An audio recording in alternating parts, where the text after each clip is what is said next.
கண்ணியத்திற்குரிய சகோதர சகோதரிகளே, இறைவனின் சாந்தியும் சமாதானமும் உங்களின் மீதும் என் மீதும் உண்டாவதாக.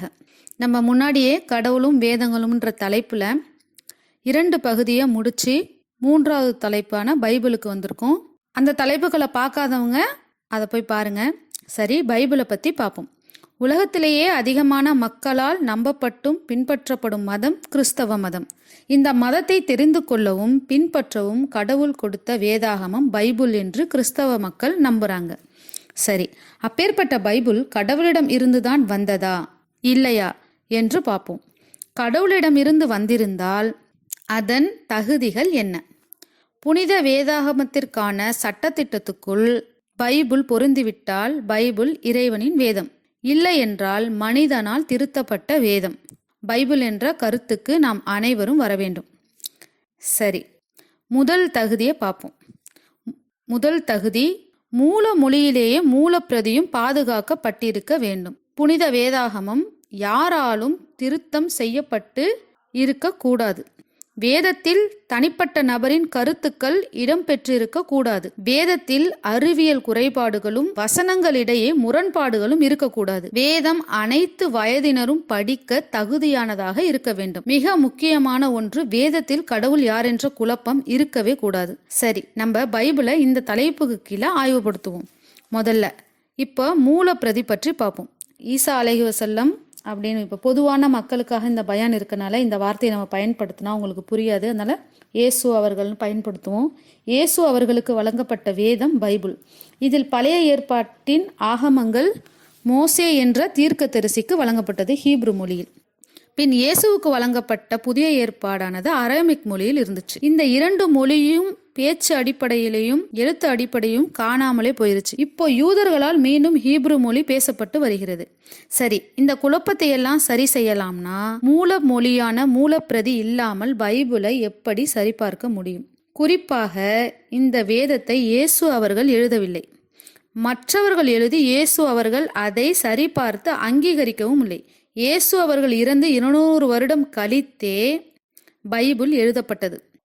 இதுவே பைபிள் இறைவேதமா என்ற சந்தேகத்தை ஏற்படுத்துகிறது.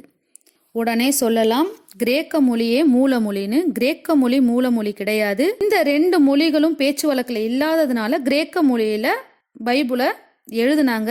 இது கிறிஸ்தவர்களால் ஏற்றுக்கொள்ளப்பட்ட ஒண்ணுதான். கிரேக்க மொழியான பைபிளை தழுவிதான் உலகத்துல உள்ள அத்தனை பைபிளையும் நீங்க டிரான்ஸ்லேட் பண்ணினீங்கன்னா உலகத்துல உள்ள அத்தனை பைபிளும் இன்னைக்கு கிரேக்க மொழியில இருக்க பைபிளை போலவே இருக்கணும். ஆனா இன்னைக்கு ஒவ்வொருத்தவங்க வச்சிருக்க பைபிளும் ஏன் ஒவ்வொரு பகுதியா பிரிக்கப்பட்டு இருக்கு? நீங்க பாதுகாக்க தவறிட்டீங்க. வேதம் யாராலையும் திருத்தம் செய்யப்பட்டிருக்க கூடாது. சரி, எதுக்கு இந்த குழப்பம்? எதுக்கு வேதத்தை சந்தேகப்படணும்? 40 பேர் இதை எழுதியிருக்காங்க. அதாவது எப்படின்னா, இறைவனுடைய மேற்பார்வையில் தூய ஆவியோட உந்துதல்ல இதை எழுதுனதா கிறிஸ்தவர்கள் நம்புறாங்க. அப்புறம் ஏன் இந்த குழப்பம் வந்துச்சு? காரணம், வெளியில இருந்து யாரும் பைபிளை திருத்தல, கிறிஸ்தவர்களே இதுல மாத்தினது தான். இது இறைவனின் வேதம் தானா என்ற சந்தேகம் மீண்டும் வருது. வேதத்தோட அடிப்படை தகுதியே ஒரு எழுத்தும் மாறாமல் இறைவன் அளித்த அதே புனித தன்மையோடு இருக்கிறது தான். ஆனா பைபிள் ஒரு எழுத்து இல்லை, பல அத்தியாயங்களே கிறிஸ்தவர்களால் நீக்கப்பட்டிருக்கு. தூய ஆவியின் உந்துதல்ல எழுதின பைபிளில் இது தேவை இது தேவையில்லைன்னு முடிவு எடுத்தா அப்போ தூய ஆவியின் உந்துதல்ல தவற கண்டுபிடிச்சிருக்கீங்க. அப்போ பைபிளில் தவறு இருக்குன்னு நீங்களே நினைக்கும் போது மிச்சம் உள்ள எல்லா அத்தியாயங்களும் சரியாதான் இருக்கும்னு மற்றவர்கள் எப்படி நம்புறது? பைபிளை திருத்தும் உரிமையை யார் கொடுத்தது? தூய ஆவியா? இதை கர்த்தர் சொல்றார். உபாகமம் அதிகாரம் 4 வசனம் 2, நான் உங்களுக்கு கற்பிக்கின்ற வசனத்தோட ஒன்று கூட்டவும் வேண்டாம் ஒன்று குறைக்கவும் வேண்டாம். உபாகமம் 12:32 இதே வசனங்களை திருப்பியும் சொல்லியிருக்காங்க. அப்ப இந்த வசனங்களை எல்லாம் யாருக்குமே தெரியலையா? தெரிஞ்சுதான் கத்தோலிக்க பைபிள்ல இருந்து 73 அத்தியாயங்கள்ல இருந்து 7 அத்தியாயங்கள் ஆதாரபூர்வமானது இல்லை என்று நீக்கி 66 அத்தியாயங்களை கொண்ட புது புரோட்டோஸ்டாண்ட் பைபிளை வெளியிட்டிருக்காங்க. அப்போ ஆதாரபூர்வமானது இல்லைன்னு சொல்ற வசனத்தை பைபிள்ல யார் சேர்த்தது? லூக்கா அதிகாரம் 16 வசனம் 17, வேதத்தில் ஒரு எழுத்தின் உருவு அவமாய் போவதை பார்க்கிலும் வானமும் பூமியும் அழிந்து போவது நலமாய் இருக்கும்னு கர்த்தர் சொல்லும்போது பைபிள்ல இருந்து வசனத்தை நீக்கிற உரிமையை யார் தந்தது? கர்த்தரை மட்டும் பொதுவானவரை ஆக்கிட்டு பைபிளை மட்டும் ஆளுக்கு ஒரு வெர்ஷனா வச்சுக்கிறது ஏன்? அப்புறம் எப்படி இதை ஹோலி பைபிள்னு நம்ப முடியும்? இதுவும் இறைவேதமா என்ற அடுத்த சந்தேகத்தை ஏற்படுத்துது. வேதத்தில் தனிப்பட்ட நபர்களின் கருத்துக்கள் இடம்பெற்றிருக்க கூடாது. அப்போஸ்தலனாகிய பவுல் என்பவனின் தனிப்பட்ட கருத்துக்களும் அவர் பலதரப்பட்ட திருச்சபைகளுக்கு எழுதிய கடிதங்களும் ரோமர் முதல் பீலமோன் வரை இடம்பெற்றிருக்கிறது. இறைவனின் வேதத்தில் எப்படி தனிப்பட்ட நபரின் கருத்து உள்ளே நுழைக்கப்பட்டது? இது இறைவனின் வேதமா அல்லது பவுலின் சொந்த கருத்துக்களை எழுதும் புத்தகமா? பவுல் தெளிவாக சொல்றார். 1 கொரிந்தியர் 7 அதிகாரம் வசனம் 25, அதாவது கர்த்தருடைய இரக்கம் பெற்று என் அபிப்பிராயத்தை சொல்லுகிறேன். இதுல பவுல் என்ன சொல்லணும்? கர்த்தருடைய இரக்கம் பெற்று அவர் வார்த்தைகளை நான் சொல்றேன்னு சொல்லணும். அவர் தெளிவா என்னுடைய அபிப்பிராயம்னு சொல்றாரு. மேலும் 1 கொரிந்தியர் 7 அதிகாரம் 12வது வசனம், மற்றவர்களை குறித்து கர்த்தர் அல்ல நானே சொல்லுகிறேன். எவ்வளவு தெளிவா சொல்றாரு, நான் தான் சொன்னேன்னு. நீதிமொழி 30வது அதிகாரம் 6வது வசனம், அவருடைய வசனங்களோடு ஒன்றையும் கூட்டாதே, கூட்டினால் அவர் உன்னை கடிந்து கொள்வார், நீ பொய்யனாவாய். இந்த வசனங்களை தெரிஞ்ச அப்போஸ்தலனாகிய பவுல் எந்த தைரியத்துல புனித வேதாகமத்துல இறைவன் சொல்லாத வார்த்தைய தன்னுடைய வார்த்தையும் சேர்த்து எழுதியிருக்காரு. பழைய ஏற்பாட்டில் 5 புஸ்தகங்கள் மோசே என்ற தீர்க்கதரிசி எழுதியதாக கிறிஸ்தவர்கள் நம்புறாங்க. மோசே அவர்கள் எழுதிய புத்தகத்தில் அவர் இறந்ததை பற்றி அவரே எப்படி எழுத முடியும்? 34வது உபாகமம் 34வது அதிகாரம் 5-7 வசனம், கர்த்தரின் தாசனாகிய மோசே கர்த்தருடைய வார்த்தையின்படியே மரணமடைந்தான். அவர் அவனை மோவாப் தேசத்திலுள்ள பெத்தபேருக்கு எதிராக பள்ளத்தாக்கிலே அடக்கம் செய்தார். ஒருவனுக்கும் அவனுடைய பிரேத குழி எங்கே என்று இந்நாள் வரைக்கும் தெரியாது. மோசே மரணமடைகிற போது 120 வயதாய் இருந்தான். அவனுடைய கண்கள் இருளடையவும் இல்லை, அவன் பலன் குறையவும் இல்லை. எப்படி மோசே அவர்கள் எழுதுனதா சொன்ன புக்கில் அவர் இறந்ததை பற்றி எப்படி அவர் எழுத முடியும்? வாசிக்க தெரிஞ்ச எல்லாருக்கும் தெரியும், இது மோசே அவர்களின் வார்த்தையும் அல்ல, இறைவனுடைய வார்த்தையும் இல்லை, தனிப்பட்ட நபர் ஒருவர் எழுதியதுன்னு இதுல இருந்து தெளிவா தெரியுது. மோசே எழுதினதா சொன்ன புக்கிலேயே வேற ஒருத்தவங்க எழுதியிருக்கும் போது 1 கொரிந்தியர், 1 சாமுவேல், 2 சாமுவேல், 1 ராஜாக்கள், 2 ராஜாக்கள், எஸ்தர் போன்ற புத்தகங்களை யார் எழுதுனாங்கன்றதே தெரியல. அப்போ இதுல எத்தனை பேருடைய சொந்த கருத்துக்களும் எழுதின ஆசிரியர்களோட சொந்த கருத்துக்களும் உள்ள இருக்குதுன்னு நமக்கு தெரியல. பார்க்குறவங்களுக்கு தெளிவாக புரியும், இது தனிப்பட்ட நபர்களின் கருத்துக்கள் உள்ள புக்கா இல்லை கடவுளுடைய வார்த்தைகளோட சேர்த்து மனிதர்களுடைய வார்த்தையும் சேர்த்து எழுதிய புனித வேதாகமமான்னு. புனித வேதாகமத்தில் குறைபாடுகளோ வேத வசனங்களுக்கிடையே முரண்பாடுகளோ இருக்கக்கூடாது. இப்போ பார்ப்போம், பைபிளில் மனுஷனுக்கு குஷ்டம் பிடிக்கும்னு கேள்விப்பட்டிருப்போம். ஆனால் பைபிள் வீடுக்கு குஷ்டம் பிடிக்கும் அப்படின்னு சொல்கிறாங்க. அப்படி வீட்டுக்கு குஷ்டம் பிடிச்சா வீட்டை எப்படி பாதுகாக்கணும்னு பைபிள் ஒரு அறிவியல் பூர்வமான சோதனையை சொல்லுது. என்னன்னா, லேவியாராகமம் 14 அதிகாரம் வசனம் 49-53 வரைக்கும், ஒரு குருவியை எடுத்து ஒன்றை கொன்று மரத்துண்டின் மீது ஏற்றி மற்றொரு பறவையை ஓடும் நீரில் நனைத்து குருவியின் இரத்தத்தை 7 முறை வீட்டில் தெளிக்க வேண்டுமா? சரி, வீட்டுக்கு குஷ்டம் பிடிச்சிருக்குன்னு எந்த நூற்றாண்டுலையாவது இப்போ நம்ம இருக்கிறதுலையாவது ஒருத்தராவது வீட்டுக்கு குஷ்டம் பிடிச்சி நம்ம பார்த்துருக்கோமா? சரி, அப்படியே குஷ்டம் பிடிச்சது நம்மளே பார்க்கல, அப்படியே இருக்குதுன்னே வச்சுக்குவோம். குருவியோட ரத்தத்தை போய் தெளிச்சா எங்கேயாவது வீடு சுத்தமாகுமா? இது அறிவியலுக்கு கொஞ்சமாவது ஒத்து போற ஒரு விஷயமா? சரி, அடுத்து பாருங்க. லேவியாராகமம் 12வது அதிகாரம் வசனம் 1-5, ஒரு பெண் ஆண் குழந்தையை பெற்றெடுத்தால் அதாவது 7 நாள் அவள் அசுத்தமா இருப்பாளாம். அது 33 நாள் வரைக்கும் நீடிக்குமா. அதுவே ஒரு பெண் குழந்தையை பெற்றெடுத்தால் 2 வாரம் அவள் அசுத்தமாக இருப்பாள். மேலும் 66 நாள் அது நீடிக்குமா. இது அறிவியலுக்கு கொஞ்சமாவது ஒத்து போதா? சரி, ஆம்பளை குழந்தை பிறந்தா ஒரு டைமு, பொம்பளை குழந்தை பிறந்தா ஒரு டைமுன்னு பைபிள் சொல்லுது. ஒரே பிரசவத்தில் ஆம்பளை பொம்பளை பிள்ளை 2மே பிறந்தா எப்படி அதை பேலன்ஸ் பண்ணுறது? தெரியல, அதை பற்றி பைபிளில் இல்லை. இப்படி கொஞ்சம் கூட அறிவியலுக்கு ஒத்து போகாத கருத்தை சொல்கிறாங்க. இதை ஒரு கிறிஸ்டின் டாக்டர்கிட்ட கேட்டால் கூட அவங்களே சிரிச்சிருவாங்க. இது சிரிக்க இல்லை சகோதர சகோதரிகளே, வேதாகமம்ன்றது சிந்திக்கிறதுக்கு. அடுத்ததா அறிவியல் சோதனை, விபச்சார சோதனை. எண்ணாகமம் 5வது அதிகாரம் வசனம் 11லேருந்து 31 வரைக்கும். விபச்சாரம் செஞ்சா ஒரு ஆசாரியன் புனித தண்ணியில கொஞ்சம் அசுத்தத்தை கலந்து அந்த விபச்சாரம் குற்றம் சாட்டப்பட்ட பெண்ணுக்கு குடிக்க கொடுப்பானாம். அந்த தண்ணி விபச்சாரம் பண்ணினவளோ குடிச்சா அந்த சாபம் அவள் வயிற்றுல இறங்கி அவள் விபச்சாரம் செய்யாமல் இருந்திருந்தா அவளுக்கு ஒன்றும் ஆகாதான். ஒருவேளை அவள் விபச்சாரம் செஞ்சிருந்தா அவள் வயிறு வீங்கி இடுப்பு சுருங்கி தொடை அழுகுவான். இந்த சோதனையை பைபிள் தான் செய்ய சொல்லுது. இதை கிறிஸ்தவர்கள் ஹோலி பைபிள்னு சொல்கிறாங்க. சரி, அரேபிய நாடுகளில் குரானில் இருக்க சட்டங்களை நிறைவேற்றுறாங்க. அதே போல் கிறிஸ்தவ நாடுகளில் எத்தனையோ விபச்சார கேஸுங்க இருக்குது. பைபிள் சொன்ன இந்த டெஸ்ட்டை தாராளமாக செய்யலாமே. டெஸ்ட் பண்ணி உங்கள் புனித வேதத்தை உண்மைப்படுத்தலாமே. படித்த ஒவ்வொரு சகோதர சகோதரிக்கும் தெரியும், அறிவியல் பூர்வமாக இது சாத்தியமே இல்லாத ஒன்று.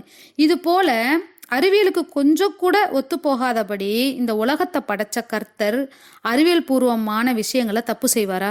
இதை ஒரு அறிவியலே படிக்க தெரியாத தன்னோட தனிப்பட்ட சிந்தனையில எழுதுற ஒருத்தவங்களால மட்டும்தான் இந்த மாதிரி எழுத முடியும். இல்லை, இந்த பைபிளை புனித வேதாகம்னு சொல்றவங்க இந்த 3த்துல எதையாவது ஒன்னையாவது செஞ்சு புனித வேதாகமம்னு நிரூபிச்சிருக்கலாமே. இது வரைக்கும் உலகத்துல அப்படி யாருமே செய்யல. கர்த்தருடைய வார்த்தைகளை கண்ணியப்படுத்துறதா இருக்கணுமே தவிர கேள்விக்குறியாகவும் கேளிக்கைக்குரியதாகவும் இருக்கக்கூடாது. ஒரு அறிவியல் முரண்பாடு ஒரு புனித வேதாகமத்துல இருந்தா இது இறைவனுடைய வார்த்தைகளா, இது புனித வேதமா என்ற சந்தேகம் குழப்பமே இல்லை, தெளிவா தெரியுது இது புனித வேதாகமம் இல்ல.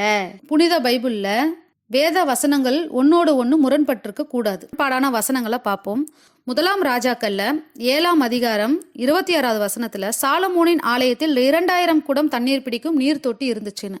ஆனா அதே புனித பைபிள்ல 2ஆம் நாளாகமம் 4ஆம் அதிகாரம் 5வது வசனத்துல 3000 தண்ணீர் பிடிக்கும் நீர் தொட்டி இருந்துச்சாம். இது புனித பைபிள்ல முதல் முரண்பாடு. அடுத்ததா 2ஆம் நாளாகமம் 9வது அதிகாரம் 25வது வசனத்துல சாலமோனுக்கு 4000 குதிரை லாயங்கள் இருந்துச்சுன்னு. அதே பைபிள்ல 1ஆம் ராஜாக்கள் 4ஆம் அதிகாரம் 26வது வசனத்துல 40,000 குதிரை லாயங்கள் இருந்ததாம். சரி, கர்த்தருடைய மேற்பார்வையில தூய ஆவியோட உந்துதல்ல பைபிளை எழுதுனாங்கன்னு சொல்றாங்க. இப்போ கர்த்தரோட மேற்பார்வையில எழுதின வசனங்கள் எப்படி ஒரே வசனங்கள் ஏன் 2 வகையா முரண்பட்டிருக்கு? தூய ஆவி தப்பு பண்ணிருச்சா, இல்ல ஆண்டவருடைய மேற்பார்வையில எழுதுனதுல மக்கள் கைய வச்சுட்டாங்களா? 2ஆம் ராஜாக்கள் 8வது அதிகாரம் 26 வசனத்துல அகசியன் ராஜா போது அவனுக்கு வயது 22. புனித பைபிள் 2ஆம் நாளாகமம் 22வது அதிகாரம் 2வது வசனம் அகசியன் ராஜாவான போது அவனுக்கு 42 வயது. 22 வயதா இல்ல 42 வயதா? இப்போ இந்த ரெண்டாவதா சொன்ன 2 வசனையுமே உங்களுக்கு சந்தேகம் வரலாம். என்ன, நீங்க போடுற கிளிப்பு ஒரே மாதிரி கரெக்டா தானே இருக்கு, ஏன் அப்புறம் போய் சொல்றீங்க நீங்க என்ன நினைக்கலாம். அடுத்து உங்களுக்கு போடுற கிளிப்பு பாருங்க, எவ்வளவு தெளிவா இங்கிலீஷ் பைபிள்ல 4000 40,000 இருக்கு, 22 42 எவ்வளவு தெளிவா இருக்கு. கடவுளோட வேதத்தை இப்படி ஏன் திருத்துறீங்க? ஏன் இவங்க தமிழ் பைபிள திருத்தி இருக்காங்கன்னா, இப்படி எல்லாரும் ஏன் இப்படி தப்பு இருக்குன்னு பைபிளை படிச்சு கேட்க ஆரம்பிச்சதுக்கு அப்புறம் புதுசா வர பிரிண்ட் அடிக்கிற பைபிள்ல எல்லாத்துலயும் இந்த குழப்பம் வரக்கூடாதுன்னு எல்லாத்துலயும் ஒரே மாதிரி தெளிவா எழுதிட்டாங்க. 1 2 இப்போ முதல்ல சொன்ன வசனம் கரெக்டா இருக்கு, அடுத்து ஒரு 2 வருஷம் கழிச்சு பாத்தீங்கன்னா பைபிள்ல நம்ம குறை சொல்ற எல்லா வசனங்களும் கரெக்டா திருத்திடுவாங்க. இறைவனோட வேதத்தை திருத்துற தகுதியை இவங்களுக்கு யார் கொடுத்தது? கடவுளோட மேற்பார்வையில தூய ஆவியோட உந்துதல்ல எழுதின பைபிள்ல எப்படி முரண்பாடு வந்துச்சு? தூய ஆவி தவறு பண்ணிருச்சா? தூய ஆவியோட உந்துதலுக்கு என்ன ஆச்சுன்னு தெரியல. கர்த்தரோட மேற்பார்வையில வசனங்கள் ஒன்னோடு ஒண்ணு முரண்பட்டிருக்கு. இத மாதிரி பைபிள்ல மாத்தப்பட்ட விஷயங்களை சொல்லணும்னா இன்னைக்கு முழுக்க முரண்படுற விஷயங்களை சொல்லிக்கிட்டே இருக்கலாம். அவ்வளோத்தையும் நம்ம சொல்ல முடியாது. அதுக்கு ஒரு எக்ஸாம்பிளுக்கு தான் நம்ம இப்ப இந்த 3 விஷயங்களை போட்டிருக்கோம். இதுக்கான ப்ரூஃபையும் நம்ம கொடுத்துருக்கோம். இங்கிலீஷ் பைபிள்ல எப்படி கரெக்டா இருக்கு, தமிழ் பைபிள்ல எப்படி மாத்தி அவங்க வச்சிருக்காங்கன்றத பாருங்க. பைபிள்ல கர்த்தர் சொல்றாரு, என்னுடைய வார்த்தைகளோட உன்னை கூட்டவும் உன்னை குறைக்கவும் செய்யாத, அப்படி நீ செஞ்சனா நீ பொய்யன்றாரு.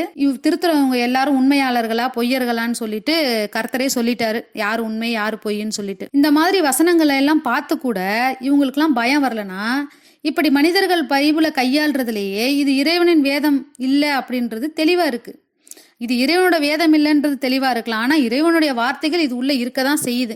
அடுத்ததான் வேதாகமம் அனைத்து வயதினரும் படிக்க தகுதியானதா இருக்கணும். பைபிள்ல அதிகமான ஆபாசங்கள் நிறைந்த வசனங்கள் இருக்கு. இதை எல்லாத்தையும் எனக்கு இங்க சொல்றதுக்கு விருப்பம் இல்ல, அதுக்கான ஆதாரங்களை நான் கிளிப்பா போட்டிருக்கேன், அதை படிச்சு நீங்க தெரிஞ்சுக்கங்க. அடுத்ததான் பைபிள்ல முறை தவறிய உறவுகளை பத்தி நிறைய சொல்லியிருக்காங்க. அண்ணன் தங்கச்சியை பத்தி, மாமனார் மருமகளை பத்தி, அப்பா பொண்ணை பத்தி, இன்னும் சொல்ல முடியாத அளவுக்கு அவ்வளவு ஆபாசங்கள் நிறைந்த வசனங்கள் வேதாகமத்துக்குள்ள இருக்கு. இப்போ சரி, வேதாகமத்துக்குள்ள இத்தனை முறை தவறிய உறவுகள் இருக்கு, சரி தப்பு இல்ல, எந்த வகையில் அது இருக்கணும்? கர்த்தர் என்ன சொல்லியிருக்கணும்? இவர்கள் எல்லாம் முறை தவறிய உறவுபடி நடந்துக்கிட்டாங்க, அதனால் நான் இவங்கள அழிச்சு போட்டேன் அப்படின்னு சொல்லியிருக்கணும். அதுக்கு பதில் எப்படி இந்த புக்கில் இருக்கு, அவங்க எப்படி பிளான் பண்ணாங்க, அதை செய்யறதுக்கு அவங்க என்னென்ன மாதிரி யுக்திகளை கையாண்டாங்க, அவங்க என்ன பேசிக்கிட்டாங்க, அவங்க எப்படி நடந்துக்கிட்டாங்க, இவ்வளவு விளக்கமாக இதை உலகத்தை படைச்ச கர்த்தர் இந்த ஒட்டுமொத்த உலகத்துக்கும் கொடுத்தாதான் இவங்க சொல்கிறாங்க. இந்த பைபிள் எல்லா குடும்பத்தில் இருக்கவங்களும் எல்லா வயதினரும் உட்காந்து படிக்கும்போது காதை பொத்திக்கிற மாதிரியான வார்த்தைகளை கர்த்தர் சொல்லி இயேசு அவர்கள் தங்களோட வாயால் இதை எப்படி அவங்க சொல்லி இருப்பாங்க. இது இறைவனுடைய வார்த்தைகள்னு நம்ம எப்படி இதை ஏத்துக்க முடியும்? இறைவனுடைய வேதத்துல ஆபாசங்கள் இப்படி நிறைஞ்சு இருக்கலாமா? இது மட்டும் இல்ல, அமெரிக்கால பல தடவை பைபிள் படிக்க பேன் செய்யப்பட்டிருக்கு. பல ஆபாச விஷயங்களை அதுல நீக்கி இருக்காங்க. கடவுள் இந்த உலகத்துக்கு கொடுத்த புனித வேதாகமான ஹோலி பைபிள் இப்படி பேன் செய்யப்படுறதும், ஆபாசங்கள் உள்ள இருக்கு படிக்காதீங்கன்னு மற்றவங்க சொல்றபடியும் இருந்தா இது எப்படி புனித வேதாகமா இருக்க முடியும்? இது புனித வேதாகமத்துல கடவுள் சொன்ன வார்த்தை இல்லை. யாரோ ஒருத்தர் தான் பார்த்ததையும் கேட்டதையும் சென்சார் பண்ணாம மற்றவங்களும் படிக்கட்டும்னு உள்ள எழுதின புக்கை பைபிளுக்குள்ள சேர்த்துருக்காங்க. நிச்சயமா இதை இப்படிதான் ஏத்துக்க முடியும். கிறிஸ்தவர்கள் இதுக்கு எந்த சப்பக்கட்டு வேணா கட்டலாம். இது அப்படி இல்லை இப்படி இல்லைன்னு ஒரு வசனத்தை தெளிவா பாருங்க. என் சகோதரியே என் மனவாட்டியே, என்னுடைய தங்கச்சியே என்னுடைய மனைவியே, இதுக்கு என்ன விளக்கம் சொல்ல முடியும்? இது இறைவனுடைய வேதமே இல்லை. இது இறைவனுடைய வேதமா இருந்தா நிச்சயமா இது போன்ற ஆபாசங்கள் உள்ள இருந்திருக்க முடியாது. தனிப்பட்ட நபர்கள் வேதத்தை திருத்தி தங்களுடைய சொந்த கருத்துக்குள்ள உள்ள நுழைச்சிருக்காங்க அப்படின்றதுக்கு இந்த ஆபாச வார்த்தைகளே போதுமான ஆதாரமாகும். அடுத்ததா, வேதாகமத்துல கடவுள் யார் அப்படின்ற சந்தேகம் வரக்கூடாது. கிறிஸ்தவர்கள் அனைவரும் இயேசு கடவுள்னு நம்புறாங்க. ஆனா இயேசு அவர்கள் ஏதாவது ஒரு இடத்துலயாவது நான் தான் கடவுள்னு சொல்லியிருக்காரா? இல்லவே இல்லை. அப்படி சொல்லக்கூடிய ஒரே ஒரு வசனம் பைபிள்ல 1 யோவான்ல 5வது அதிகாரத்துல 7வது வசனம் திருத்துவத்தை பத்தி பேசுது. இது 50 திருச்சபைகளை சேர்ந்த 35 பாதிரிமார்கள் இது புனையப்பட்டது, இட்டுக்கட்டப்பட்டது, பைபிளில் இருந்து நீக்கப்பட வேண்டிய வசனம்னு சொல்றாங்க. சரி, இயேசு பிதாவுடைய குமாரனாவே வச்சுக்குவோம். உலக அழிவை பற்றி இயேசுவிடம் கேட்கும்பொழுது மார்க் 13வது அதிகாரம் 32வது வசனத்துல அந்த நாளையும் நாளிகையும் பிதாவை தவிர யாருக்கும் தெரியாதாம். ஏன் பரலோகத்தில் உள்ள தூதர்களும் அறியார், ஏன் குமாரனும் அறியார். மூவரும் ஒண்ணுன்னா எப்படி குமாரனாகிய இயேசு கிறிஸ்துவுக்கு உலக அழிவை பத்தி தெரியல? சரி, அடுத்து உபாகமம் 6வது அதிகாரம் 4வது வசனத்துல இஸ்ரவேலே கேள், நம்மளுடைய தேவனாகிய கர்த்தர் ஒரே ஒருவர். இப்போ மேல புனையப்பட்டது இட்டுக்கட்டப்பட்டதுன்னு சொன்ன வசனத்தை ஏன் நீக்கி இருக்காங்கன்றது இப்போ இந்த வசனத்தை வச்சு தெரியும். ஏன்னா கர்த்தர் ஒரே ஒருத்தரும் இவ்வளவு தெளிவா இருக்கு. ஒரு இடத்துல இல்ல, பல இடத்துல இருக்கு. அடுத்ததா மத்தேயுல 23வது அதிகாரம் 9வது வசனத்துல பூமியிலே இருக்கிற ஒருவரையும் உங்கள் பிதா என்று சொல்லாதீர்கள், பரலோகத்தில் இருக்கின்ற ஒருவரே உங்கள் பிதாவா இருக்கிறார். எவ்வளவு தெளிவான வசனம். இயேசு அவர்கள் பூமியில தான் இருந்தார், அப்புறம் எப்படி இயேசு அவர்கள் கடவுளாக முடியும்? அதாவது உலக அழிவை பத்தி கேட்கும் போதும் தனக்கு தெரியாது, பிதாவுக்கு தான் தெரியும் அப்படின்றாரு. பூமியில உள்ள ஒருத்தரையும் கடவுள்னு சொல்லாதீங்கன்றாரு, அவரும் பூமியில தான் இருந்தாரு. இவ்வளவு தெளிவான வசனங்கள் இருக்கு. கிறிஸ்தவர்கள் இது எல்லாமே பாக்குறாங்க, ஆனா பார்த்தும் ஏன் அதை சிந்திக்க மாட்டாங்கன்னு நமக்கு புரியல. மேலும் யோவான் 20வது அதிகாரம் 17வது வசனத்துல மெய்யாகவே அவர் என் தேவன், உங்களுடைய தேவன். இயேசு தனக்கும் அவர்தான் தேவன்னு சொல்றாரு. இதுல நானும் தேவன்னு எங்கேயாவது சொல்லியிருக்காரா? பைபிள்ல மறைமுகமாவது நானே தேவன், என்னையே வணங்குங்கள்னு சொல்லியிருக்காரா? இவ்வளவு பெரிய பைபிள்ல 31,102 வசனங்கள் இருக்கு. இதுல ஒண்ணுல கூட இயேசு நேரடியா நான் தான் கடவுள், நான் தான் தேவன், என்னையும் வணங்குங்கன்னு சொல்ல முடியல? சொல்ல முடியாது. ஏன்னா அவர் தேவன் இல்லை, அவர் இறை தூதர்னு அவரே சாட்சி அளிக்கிறாரு. யோவான் 17வது அதிகாரம் வசனம் 3-4 உண்மையான தேவனாகிய உன்னையும் நீர் அனுப்பிய இயேசு கிறிஸ்துவையும் அறிவதே நித்திய ஜீவன். இதுல இயேசு அவர்களை தேவன் தூதராக அனுப்பியதால அவர் சொல்லும் போதனைகளை பின்பற்றி நடப்பவர்களுக்கே நித்திய ஜீவன் சொல்றாரு. இதையும் மறுக்கிறவங்களுக்கு மத்தேயு 15வது அதிகாரம் 24வது வசனத்துல காணாமல் போன ஆடுகளாகிய இஸ்ரவேல் வீட்டாரிடத்திற்கு அனுப்பப்பட்டேனே என்று மற்றபடி அல்ல என்றார். இயேசு அவர்கள் உலகத்தில் உள்ள அனைவருக்கும் அனுப்பப்பட்டேனே என்று வேறு இல்லைன்னு சொல்லல, தெளிவா ஒரு குறிப்பிட்ட சமுதாயத்தோட பேரை சொல்லி அவங்களுக்குன்னு சொல்றாரு. இதுவே அவர் இறைவனுடைய தூதர்னு தெரியலையா நமக்கு? இவ்வளவு தெளிவா அவர் சொல்லும் பொழுது எதுக்கு இவ்வளவு குழப்பம்? மோசே அவர்கள் எப்படி ஒரு கூட்டத்துக்கு அனுப்பப்பட்டாங்களோ, நோவா அவர்கள் எப்படி ஒரு கூட்டத்துக்கு அனுப்பப்பட்டாங்களோ, அதே போல இயேசு கிறிஸ்து அவர்களும் இஸ்ரவேல் அப்படின்ற ஒரு கூட்டத்துக்கு அனுப்பப்பட்டவங்க அப்படின்றது தெளிவா நமக்கு தெரியுது.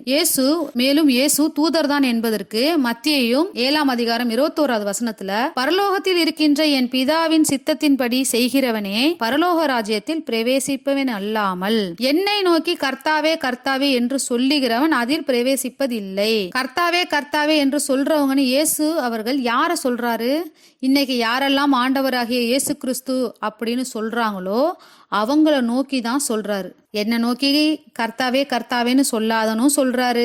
இஸ்ரவேல் கூட்டத்துக்கு நான் அனுப்பப்பட்டேன்னு சொல்றாரு. கடவுள் ஒருத்தர் தான் சொல்றாரு. இவ்வளோ வசனங்களும் இவ்வளவு தெளிவா இருக்கும்போது கிறிஸ்தவர்கள் ஏன் இதை சிந்திக்க மாட்டீங்க? நடுநிலையான சிந்தனையோட இதை அணுகி பாருங்க. நிச்சயமா இயேசு அவர்கள் இறை தூதர் தான் என்றும் அவர் கடவுள் இல்ல அப்படின்றதும் நமக்கு தெரியும். அதுக்கும் மேல இயேசு கிறிஸ்து கடவுள்னு நம்புறவங்களா இருந்தா அவங்களுடைய கருத்தை நம்பிக்கையை அடிச்சு உடைக்கிற மாதிரி பைபிள்ல ஒரு வசனம் மத்தேயுல 6வது அதிகாரத்துல 16வது வசனத்துல, அவர் ஒருவரே சாவை அறியாதவர், அணுக முடியாத ஒளியில் வாழ்பவர், அவரை கண்டவர் எவரும் இல்லை, காணவும் முடியாது, அவருக்கே என்றென்றும் மாண்பும் ஆற்றலும் உரிதாக்குக ஆமேன். இயேசு அவர்கள் இறந்ததாக நம்ப சொல்லல, கிறிஸ்தவர்களுடைய ஆழமான நம்பிக்கை. அவர் ஒருவர் சாவை அறியாதவர் அப்படின்னு சொல்லும் போது இயேசு அவர்கள் இறந்துட்டாரும் நம்பப்படும் போது வசனத்துல தேவன் சாவை அறியாதவர்னு இருக்கு. எப்படி இயேசு இறைவனா ஆக முடியும்? இன்னும் அவரை யாருமே கண்டதில்லைன்னு இருக்கு. இயேசு அவர்களுடைய காலத்துல வாழ்ந்த காலத்துல அவரை சுத்தி இருந்த மக்கள் அத்தனை பேருமே அவரை கண்ணால கண்டிருக்காங்க. அப்புறம் எப்படி இயேசு அவர்கள் இறைவனா ஆக முடியும்? இந்த ஒரே ஒரு வசனம் இயேசு அவர்கள் மனிதர் தான், அவர் தூதர் தான், இறைவன் இல்லை அப்படின்றதுக்கு போதுமான ஒண்ணு. எனக்கு ஒரு சந்தேகம், இது உங்களுக்கு வந்துச்சான்னு எனக்கு தெரியல. அதாவது பிதா தன்னுடைய குமாரனை இந்த பூமிக்கு பாவங்கள், அதாவது அது வரைக்கும் நிறைய தூதர்கள் எல்லாம் அனுப்புனாரு, தீர்க்கதரிசிகளை அனுப்புனாருன்னு நம்புறாங்க. இயேசு அவர்களை ஃபைனலா அனுப்புறதா கிறிஸ்தவர்கள் சொல்றாங்க. அதாவது பூமியில இருக்கிற பாவங்களை தன்னுடைய குமாரனுடைய ரத்தத்தை கொண்டு இந்த பூமியை சுத்தப்படுத்துறதுக்காக, பாவங்களை அழிக்கிறதுக்காகன்னு சொல்றாங்க. இயேசு அவர்களும் ரத்தம் சிந்தினாரு, பூமி சுத்தமாயிருச்சு, இயேசு தன் பிதாவின் இடத்துல போறதாவும் அறிவிக்கிறாரு. இயேசு அவர்களுக்கு ஒரு புக்கும் கொடுக்கப்பட்டது, வேதம், பைபிள். தன்னோட மக்களுக்கு அதை கொடுத்துட்டாரு. பாவமும் அழிஞ்சு போச்சு, மக்கள்கிட்ட புக்கையும் கொடுத்தாச்சு. இதுதான் கடைசி ஃபைனல், இந்த புக்கு தான் வச்சுக்கங்க, நான் திருப்பி வர வரைக்கும் உங்களுக்கு இதுவே போதும் அப்படின்னு இயேசு அவர்கள் சொல்லியிருக்கணும். ஆனால் இயேசு அவர்கள் என்ன சொல்றாங்க? பைபிள்ல யோவான் 16வது அதிகாரத்துல 12-13 வசனங்கள்ல, இன்னும் யோவான் 16-17, யோவான் 15-26, உபாகமம் 18-18, இன்னும் பல இடங்கள்ல சொல்றாரு இயேசு, நான் உங்களுக்கு உண்மையை சொல்லுகிறேன், நான் போகிறது உங்களுக்கு பிரயோஜனமா இருக்கும். நான் போகாதிருந்தால் தேற்றவாளன் உங்களிடத்தில் வரார், நான் போவேனையாக்கில் அவரை உங்களிடத்திற்கு அனுப்புவேன். எதுக்கு அனுப்பணும்? இன்னும் அநேக காரியங்களை நான் உங்களுக்கு சொல்ல வேண்டியதா இருக்கிறது, அவைகளை நீங்கள் இப்பொழுது தாங்க மாட்டீர்கள். சத்திய ஆவியாகி அவர் வரும்பொழுது சகல சத்தியத்திற்குள்ளும் உங்களை அவர் வழி நடத்துவார். சரி, இப்போ இயேசு அவர்கள் புக்கையும் கொடுத்துட்டாரு, எல்லாத்தையும் போதனையை சொல்லிட்டாரு, பாவமும் மன்னிக்கப்பட்டுருச்சு, திருப்பி வர வரைக்கும் இதுவே போதுமானதாச்சே. அப்ப எதுக்காக இயேசு அவர்கள் நான் போறேன், வேற ஒரு தேற்றவாளனை உங்களிடத்துல அனுப்புறேன், அவரு உங்களுக்கு அநேக காரியங்களை அறிவிப்பார்னு ஏன் சொல்லணும்? இயேசு அவர்கள் கொடுத்த புக்கிலேயே எல்லா காரியங்களும் சொல்ல வேண்டியது தானே. அவரு தான் ஃபைனல், முடிஞ்சு போச்சு, தேற்றவாளன் வரமாட்டாங்கன்னு இன்னைக்கு கிறிஸ்தவர்களோட நம்பிக்கையா அது இருந்துச்சுன்னா, கிறிஸ்தவர்களோட நம்பிக்கை இனிமே தேற்றவாளன் யாருமே இல்ல, இயேசு அவர்கள் தான் கடைசின்னு அவங்க நம்புனா, இயேசு அவர்கள் தன்னோட புத்தகத்துல அநேக காரியங்களை அறிவிச்சு முடிச்சிருக்கணும், ஃபைனல்னு ஒரு சீல் வச்சிருக்கணும். எதுக்காக அவரு மறுபடியும் ஒரு கமா போட்டு ஆரம்பிக்கிறாரு? நான் போறேன், ஒருத்தரை அனுப்புவன்னு எதுக்கு சொல்லணும்? இதுல இருந்து என்ன தெரியுதுன்னா, அநேக காரியங்களை உங்களுக்கு அறிவிப்பேன்னா அப்போ இருந்த மக்களுக்கு எல்லா சட்டங்களையும் ஒரே நேரத்துல அவரால் சொல்லினா அந்த மக்களுக்கு அதை தாங்கிக்கிற சக்தி இல்லை. காலம் சென்றதுக்கு அப்புறம் இன்னொரு தேற்றவாளனை கொண்டு அவங்களுக்கு அநேக காரியங்களை கற்பிக்கிறதுக்காக தான் இயேசு அவர்கள் சொல்லிட்டு போறாங்க. இதுலேருந்து என்ன தெரியுது? இயேசு அவர்கள் ஒரு குறிப்பிட்ட சமுதாயத்துக்கு வந்து போதனைகளை சொல்லிட்டு போயிட்டாங்க. திருப்பி ஒரு தேற்றவாளன் வந்து அதை வழி நடத்துவார் அப்படின்றதுக்காக தான் இது. எப்படி மோசே அவர்கள் வழி நடத்தினாங்க, அவங்களுக்கு பின்னாடி ஒரு தேற்றவாளன் வருவார்னு மோசே அவர்கள் சொன்னார். இயேசு அவர்கள் வந்தாங்க. இயேசு அவர்களை யூதர்கள் ஏற்றுக்கல. அதே போல் கிறிஸ்தவர்களும் இன்னொரு தேற்றவாளன் வருவார்னு சொல்கிறாங்க. அந்த தேற்றவாளனை முழுமையாக அவங்க மறுக்கிறாங்க. அந்த தேற்றவாளன் யார்? இன்னும் இந்து மதத்தில் சொல்லக்கூடிய அந்த கல்கி அவதாரமானவங்க யார்? இந்து மதங்கள்லையும் கிறிஸ்தவ மதங்கள்லையும் கடவுள் ஒருத்தர் தான் அப்படின்னு சொல்கிற அந்த வசனங்களுக்கு உரிய கடவுள் யார், அந்த இறைவன் யார் அப்படின்றத பார்க்கும். வாஹிருதவான அல்ஹம்துலில்லாஹி ரபில் ஆலமீன்.